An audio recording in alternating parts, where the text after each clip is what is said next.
Alright, so this video is gonna be quick, but we got some goodies over here. We got a Rheem and a Rude.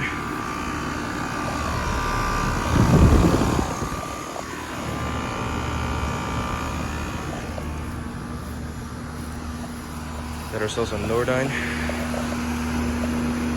and a good old York Stellar.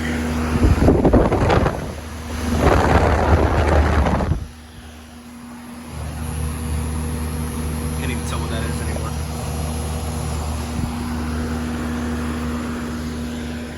But it looks like it's about to be like around late 90s.